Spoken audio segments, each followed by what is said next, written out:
Hello and welcome back to Express to Impress, where each expression creates a lasting impression.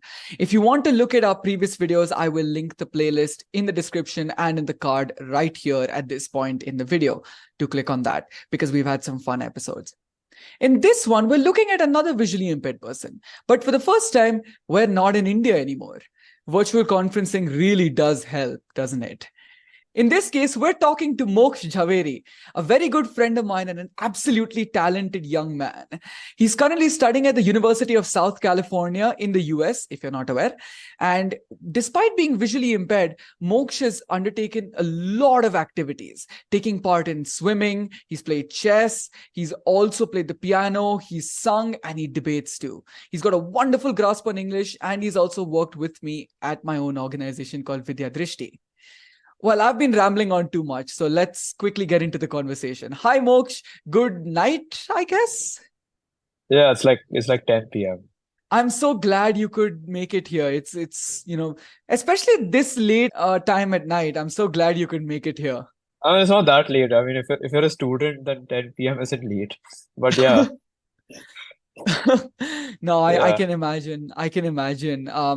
Nevertheless, I am made aware that you have exams as well. So thank you so much for yes, taking yes. time. Thank you so much for taking time out, for Of this. course, of course. Yeah, of course. So, Moksh, you've had a pretty lively childhood, I guess, from whatever conversations I've had with you. So, if we could start there, maybe tell us a bit about, I guess, upbringing, how that went along, and about your social circles, I guess, how you formed new social circles, friend groups, things like that. Yeah, I think lively is a pretty apt word, I would say. So in terms of upbringing, obviously, like my parents had like a massive role, especially when I was a kid, in like all the activities that you spoke about. I started most of them when I was a kid.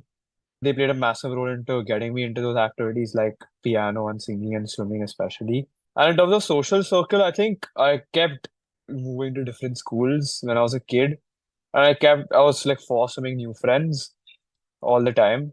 So I think that was one thing that like now that I think about it makes a lot of difference. Because like when I was a kid, I changed like 6 or 7 preschools till before like I was 6 years old. And like subconsciously, I'm sure that made a difference in helping me like make friends and stuff because like I didn't really think about it, but like now that you ask me this, it makes sense because like subconsciously I did have to make new friends all the time. And even though it is slightly more challenging for us since we're visually impaired, it is a little more difficult to initiate like new interactions, especially when you're a kid. I think that played a role in helping me build um and make like new connections. That's very interesting. And the interesting part is, again, I guess there's a stigma in society that a lot of visually impaired people or persons with disabilities generally are in smaller friend groups, but you clearly defy that. I mean, I remember we met a few months back and you told me that you'd gone to Goa with what, 20, 30 friends? I mean, yeah, yeah. I think what you say is true, and what I've noticed is that I think that even like even to you, I think it comes more naturally, like talking to people, making friends and stuff. But I think the stigma exists because obviously it's harder for us to make connections. And Right. I think most like visually impaired people, like not most, but like many, at least like many of the like students that I've interacted with in India, they seem a little more reserved, a little more like hesitant to like talk to people because like they're kind of like not scared but like reluctant and like not sure of what's going to happen. So I think that contributes to that fact. Obviously, the stigma is not really true, but it's also like important for if you're visually impaired to be a little more out there, to be a little more like vocal and expressive if you want to make more friends. That's very interesting. I mean, you're doing way better at this than I am, to be very frank here. Uh, Another part of your very lively childhood was the number of extracurricular activities you took part in. Can you Right. walk us through some of them? I guess some of the most prominent ones and how they came to be. As I said earlier, most of the ones that I started were when I was a kid, and obviously most of that was down to my parents. And I think it stemmed from the fact that like my elder brother loved playing sports, and he played like almost every single sport imaginable. And so like at home, obviously I used to play those sports with him, like cricket and football, etc. But like outside with like other children, like playing table tennis, things like tennis and stuff, wasn't really possible. And like since he was out of the house all the time, like I also wanted to be out of the like how out of the house as in like doing something productive and interesting every day. And my parents also wanted me to have that experience. So they put me into swimming. I think swimming was like the most prominent throughout like my childhood. I started that at like the age of like 3 or 4, and that continued till like now, where I used to swim at least like for an hour almost every day. And like in terms of helping me with other life experience, I think swimming played a massive role because like firstly the pool that I used to swim in was full of like kids, 56 like 40, 50 kids, and it wasn't really a really large pool. Like you can imagine, like when you're swimming, I used to like constantly knock into one kid or another, or like hit the wall, or like things like that. And like swimming in the deep end as well as when surrounded by like so many kids, it was like really disorienting at the start. So I think the fact that I was able to overcome that, I learned how to like swim straight after like a lot of like trying and getting hit on the nose by the wall and like knocking into other kids. So I think that played a huge role in everything that I did after that. That really makes a lot of sense. I mean, the swimming aspect of it, and I remember you writing about this in one of your essays as well. Yeah, It, my Common App essay, the main essay that you need to write for college, that was actually about swimming. So I spoke about similar things to what I just told you. yeah, I remember reading that. You've also played a lot of chess, right? I think yeah, swimming and like I also started chess at a similar age to swimming. And with chess, I didn't really feel that I was like the fact that I was visually impaired in the sense of like as a disadvantage, because like even you play chess as well. It's just the Yeah. board is slightly different, so maybe it's slightly more challenging in the sense that you process information a little slower when you're feeling it rather than just looking at the board quickly.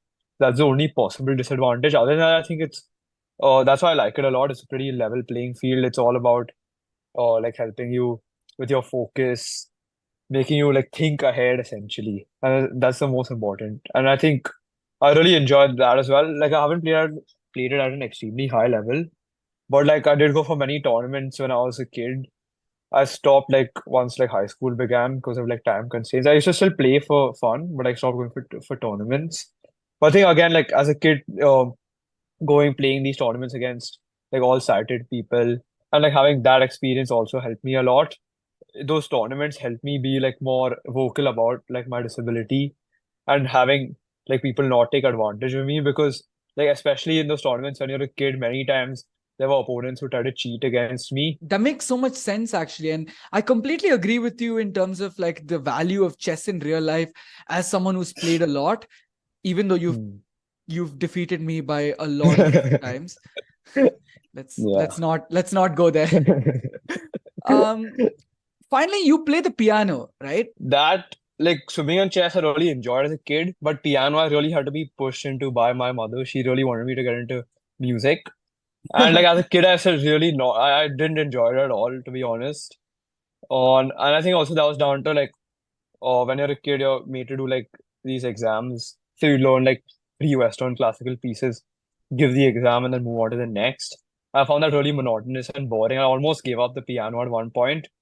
But then I switched like teachers. I found a new like piano coach who was much more like much less traditional in his teaching approach, like down to the fact that he was much younger and he had gone through everything that like I had gone through and many other students had gone through. So he just wanted to make it about like enjoying playing the piano, and that really got me back into it. Oh. And yeah, now that's one of the things I enjoy the most. It like I use it to unwind and yeah, it's just like really helpful. Like it's just really fun. I think like everyone likes music, everyone can relate to it. So like if you can produce music at a certain level, it helps you connect with people more as well. So do you have a piano in the US right now? No, currently in my dorm, I don't really have a piano. So like since I've come to the US, I've really not only gotten to play it like twice or thrice as opposed to playing it every day at home. But from next semester, I'm going to be taking like a music class, which will give me access to all the facilities at USC. Like the music school is really good. I'll get to play. I'll get to use all the facilities. So that's exciting. And when I go home, obviously, I'll be playing it every day. So that'll be good. For those unaware, I will put Moksh's Instagram. He posts a lot of his music related stuff there, and you can check him out. He's really active Yeah. on that platform.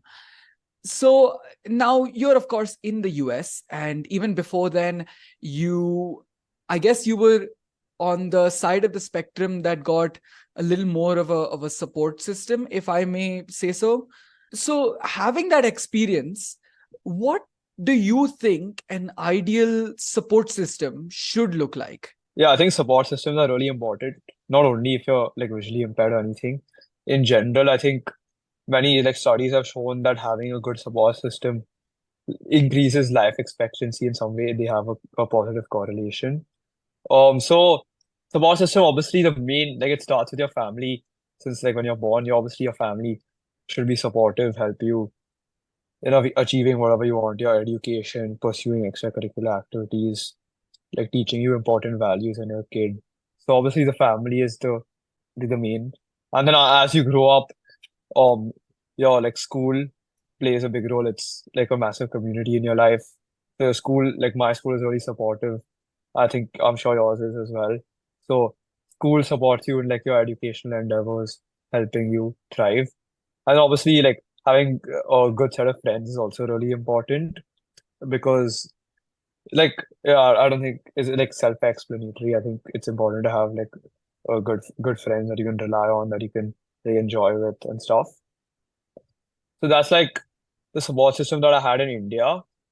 But now that I've come to the US, I've realized that it's kind of different.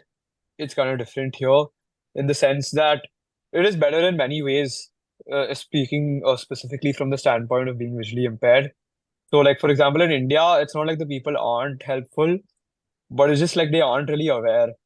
Um, like they aren't really aware about it. They're not educated enough about like the disability and what someone with like these specific disabilities might need in terms of accommodations or help or things like that.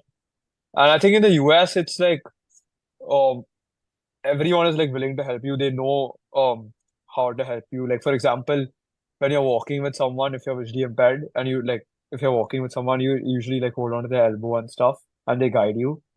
In India, not too many people would know that, but out here, like any random person on the street, most likely would know that. They would know how to help you. They would know what to say and things like that. So in that way, I think I found people here to be far more like helpful in that sense. Just because like not because they're inherently more helpful. Like Indians are really helpful as well. It's just that they're more aware, they're more educated, and they see it like more often than in India. Yeah, no, that completely makes sense. And I guess that's one of the advantages of a more aware society. So you're currently studying, abroad. What are your goals, I guess, zooming out in terms of your entire life? What would you want to achieve?